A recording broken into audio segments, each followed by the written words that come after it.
السلام علیکم ورحمۃ اللہ وبرکاتہ۔ معزز خواتین و حضرات، تعلیم کا سلسلہ جاری ہے۔ بسم اللہ الرحمن الرحیم۔ حضور اقدس صلی اللہ علیہ وسلم کا ارشاد ہے کہ جو شخص بھی اس حال میں مرے کہ لا الہ الا اللہ محمد رسول اللہ کی پکے دل سے شہادت دیتا ہو، وہ ضرور جنت میں داخل ہوگا۔ دوسری حدیث میں ہے کہ ضرور اس کی اللہ تعالیٰ مغفرت فرما دیں گے۔ حضور اقدس صلی اللہ علیہ وسلم سے صحیح حدیث میں یہ بھی نقل کیا گیا ہے کہ خوشخبری سنو اور دوسروں کو بھی بشارت سنا دو کہ جو شخص سچے دل سے لا الہ الا اللہ کا اقرار کرے وہ جنت میں داخل ہوگا۔ اللہ جل جلالہ کے یہاں اخلاص کی قدر ہے، اور اخلاص کے ساتھ تھوڑا سا عمل بھی بہت زیادہ اجر و ثواب رکھتا ہے۔ دنیا کے دکھاوے کے واسطے، لوگوں کے خوش کرنے کے واسطے کوئی کام کیا جاوے وہ تو ان کی سرکار میں بیکار ہے، بلکہ کرنے والے کے لیے وبال ہے۔ لیکن اخلاص کے ساتھ تھوڑا سا عمل بھی بہت کچھ رنگ لاتا ہے۔ اس لیے اخلاص سے جو شخص کلمہ شہادت پڑھے اس کی ضرور مغفرت ہوگی، وہ ضرور جنت میں داخل ہو کر رہے گا۔ اس میں ذرا بھی تردد نہیں۔ یہ ممکن ہے کہ وہ اپنے گناہوں کی وجہ سے کچھ دنوں سزا بھگت کر داخل ہو، لیکن ضروری نہیں۔ کسی مخلص کا اخلاص مالک الملک کو پسند ہو، اس کی کوئی خدمت ہی پسند آ جائے تو وہ سارے ہی گناہوں کو معاف فرما سکتے ہیں۔ ایسی کریم ذات پر ہم نہ مر مٹیں کتنی سخت محرومی ہے۔ بہرحال ان حدیث میں کلمہ طیبہ کے پڑھنے والے کے لیے بہت کچھ وعدے ہیں، جن میں دونوں احتمال ہیں۔ قواعد کے موافق گناہوں کی سزا کے بعد معافی، اور کرم، لطف، احسان اور مراحم خسروانہ میں بلا عذاب معافی ہے۔ یحییٰ بن اقسم رحمۃ اللہ علیہ ایک محدث ہیں۔ جب ان کا انتقال ہوا تو ایک شخص نے ان کو خواب میں دیکھا، ان سے پوچھا کیا گزری؟ فرمانے لگے کہ میری پیشی ہوئی، مجھ سے فرمایا او گناہ گار بوڑھے، تو نے فلاں کام کیا، فلاں کیا، میرے گناہ گنوائے گئے، اور کہا گیا کہ تو نے ایسے ایسے کام کیے۔ میں نے عرض کیا یا اللہ، مجھے آپ کی طرف سے یہ حدیث نہیں پہنچی۔ فرمایا اور کیا حدیث پہنچی؟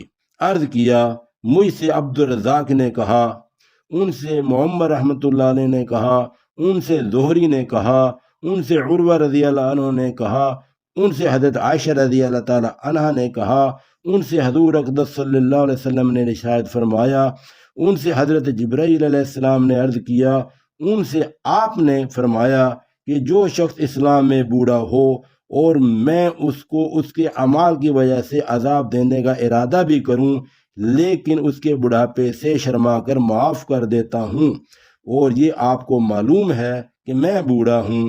ارشاد ہوا کہ عبد الرزاق نے سچ کہا، اور معمر نے بھی سچ کہا، زہری نے بھی سچ کہا، عروہ نے بھی سچ کہا، عائشہ نے بھی سچ کہا، اور نبی علیہ السلام نے بھی سچ کہا، اور جبرائیل علیہ السلام نے بھی سچ کہا، اور میں نے بھی سچی بات کہی۔ یحییٰ رحمۃ اللہ علیہ کہتے ہیں کہ اس کے بعد مجھے جنت میں داخلے کا ارشاد ہو گیا۔ حضور اقدس صلی اللہ علیہ وسلم کا ارشاد ہے کہ ہر عمل کے لیے اللہ کے یہاں پہنچنے کے لیے درمیان میں حجاب ہوتا ہے، مگر لا الہ الا اللہ اور باپ کی دعا بیٹے کے لیے، دونوں کے لیے کوئی حجاب نہیں۔ پردہ نہ ہونے کا مطلب یہ ہے کہ ان چیزوں کے قبول ہونے میں ذرا سی بھی دیر نہیں لگتی، اور امور کے درمیان میں قبول تک اور بھی واسطے حائل ہوتے ہیں، لیکن یہ چیزیں براہ راست بارگاہ الہی تک فوراً پہنچتی ہیں۔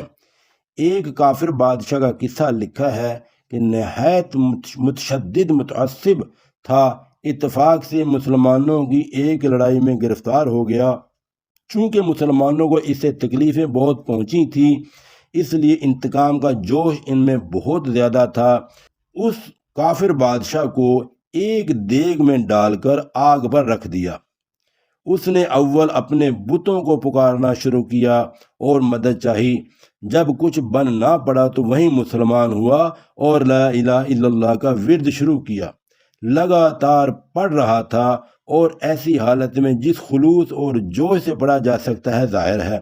فوراً اللہ تعالی شانہ کی طرف سے مدد ہوئی اور اس زور سے بارش ہوئی کہ وہ ساری آگ بھی بجھ گئی اور دیگ ٹھنڈی ہو گئی۔ اس کے بعد زور سے آندھی چلی جس سے وہ دیگ اڑی اور دور کسی شہر میں جہاں سب ہی کافر تھے جا کر گری۔ یہ شخص لگاتار دیگ میں بیٹھا کلمہ طیبہ پڑھ رہا تھا۔ لوگ اس کے گرد جمع ہو گئے اور عجوبہ دے کر متحیر تھے۔ اس سے حال دریافت کیا، اس نے اپنی سرگزشت سنائی جس سے وہ لوگ بھی مسلمان ہو گئے۔ حضور اقدس صلی اللہ علیہ وسلم کا ارشاد ہے، نہیں آئے گا کوئی شخص قیامت کے دن کہ لا الہ الا اللہ کو اس طرح سے کہتا ہو کہ اللہ کی رضا کے سوا کوئی مقصود نہ ہو، مگر جہنم اس پر حرام ہوگی۔ جو شخص اخلاص کے ساتھ کلمہ طیبہ کا ورد کرتا رہا ہو، اس پر جہنم کی آگ کا حرام ہونا ظاہری قواعد کے موافق تو مقید ہے، کبائر گناہ نہ ہونے کے ساتھ یا جہنم کے حرام ہونے سے اس میں ہمیشہ کا رہنا حرام ہے۔ لیکن اللہ جل شانہ اس پاک کلمہ کو اخلاص سے پڑھنے والے کو باوجود گناہوں کے بالکل ہی جہنم سے معاف فرماویں تو کون روکنے والا ہے۔ احادیث میں ایسے بندوں کا ذکر بھی آتا ہے کہ قیامت کے دن حق تعالی شانہ بعض لوگوں کو فرمائیں گے تو نے فلاں گناہ کیا فلاں کیا۔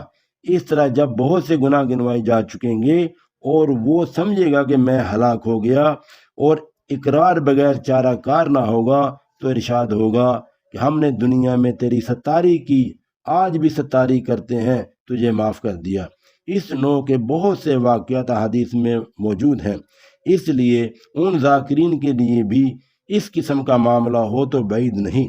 اللہ کے پاک نام میں بڑی برکت اور بہبودی ہے، اس لیے جتنی بھی کثرت ہو سکے دریغ نہ کرنا چاہیے۔ کیا ہی خوش نصیب ہیں وہ مبارک ہستیاں جنہوں نے اس پاک کلمہ کی برکات کو سمجھا اور اس کے ورد میں عمریں ختم کر دیں۔ بس معزز خواتین و حضرات، اللہ پاک سے دعا ہے کہ وہ ہمیں بھی زیادہ سے زیادہ کلمہ کا ذکر کرنے کی، ورد کرنے کی توفیق عطا فرمائے اور پوری امت کو اس کی برکات عطا فرمائے۔ جو مانگا وہ بھی عطا فرمائے، جو نہ مانگ سکے ہمارے لیے بہتر ہے اللہ وہ بھی عطا فرمائے۔